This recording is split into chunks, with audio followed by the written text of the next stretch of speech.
दोस्तों, देखा गया है ऐसा कि नेटवर्क मार्केटिंग में बहुत से लोग असफल हो जाते हैं। स्टार्ट तो करते हैं लेकिन असफल हो जाते हैं। आखिर इसके पीछे रीजंस क्या हैं?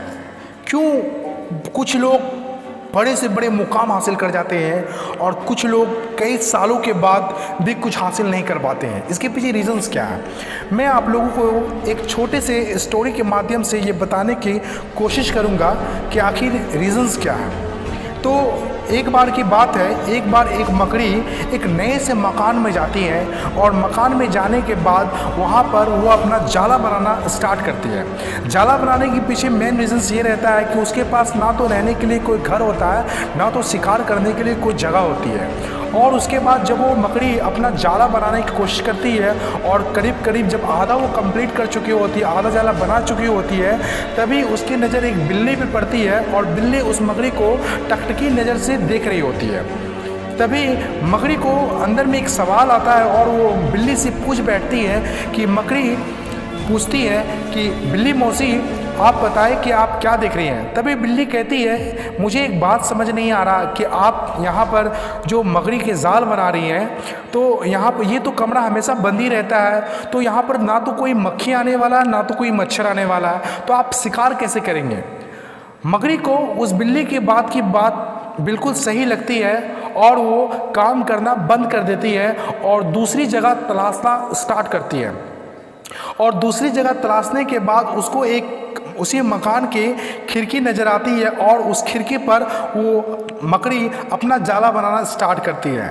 जाला बनाते बनाते वहाँ पर भी उसने आधा जाला कंप्लीट कर चुका होता है और उसके पास ना तो रहने के लिए घर रहता है, ना तो शिकार करने के लिए कोई जगह। तभी उसकी नज़र उस खिड़की के बाहर एक पेड़ पे पड़ती है और उस पेड़ पर एक छोटी सी चिड़िया उस मकड़ी को देखकर मुस्कुरा रही होती है। तभी उस चिड़िया उस मकड़ी से कहती है कि बहन, तुम यहाँ क्या कर रही हो? तो वो कहती है कि मैं यहाँ पर अपना जाला बना रही हूँ। और चिड़िया उससे कहती है कि ये एक जंगल इलाका है और यहाँ पर आए दिन तेज़ हवा चलते रहते हैं, तो यहाँ पर हवा के झोंके के साथ, जाले के साथ साथ तुम भी उड़ जाओगी। उसको उसकी बात भी बिल्कुल सही लगती है और वो अपना काम वहाँ से बंद कर देती है और बंद करने के बाद दूसरी जगह तलाशने लगती है काम करने का ठिकाना। और उसके बाद उसको एक लकड़ी का एक अलमारी मिलता है और वहाँ पर भी वो अपना काम स्टार्ट करती है और ज़ोरदार तरीके से काम स्टार्ट करती है। और काम करने के बाद वहाँ पर भी वो आधा से ज़्यादा जाला कंप्लीट कर चुकी होती है और उसकी हालत बद से बदतर हो चुकी होती है। पहले से बद से बदतर इसलिए हो चुकी होती है क्योंकि काफ़ी ज़्यादा भूख बढ़ जाती है और उसके पास रहने के लिए कोई ठिकाना नहीं होता है।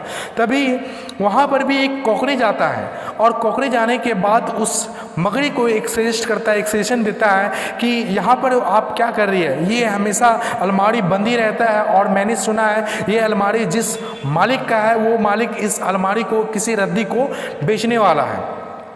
उसको उसकी बात बिल्कुल सही लगती है और वहाँ पर भी वो अपना काम करना बंद कर देती है।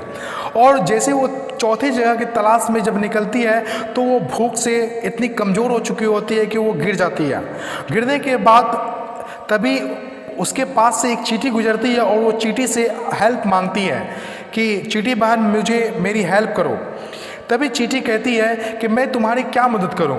तुम तो किसी की बात में आ जाती हो और अपना काम बदल देती हो। दोस्त, वो चींटी भी वहाँ से गुजर जाती है और अंततः वो मकड़ी मर जाती है। मोरल ऑफ द स्टोरी क्या है?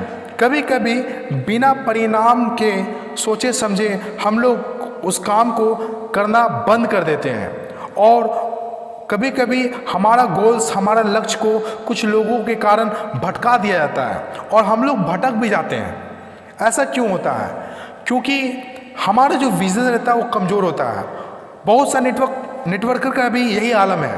कुछ दिन इस बिज़नेस में काम करेंगे और अपने नेटवर्क को बड़ा करेंगे और तभी उस बिल्ली की तरह, उस चिड़िया की तरह, उस कॉकरोच की तरह कुछ लोग हमारे जीवन में आएंगे और आने के बाद हम लोग अपना काम बदल देते हैं और अंततः जो रिज़ल्ट उस मकड़ी का हुआ, उसी तरह यही रिज़ल्ट अधिकतर लोगों का होता है। तो दोस्तों, आप लोग जिस भी कंपनी में हैं, जहाँ भी हैं, वहाँ पर आप बिना किसी के बात सुने अपना नेटवर्क तैयार करिए।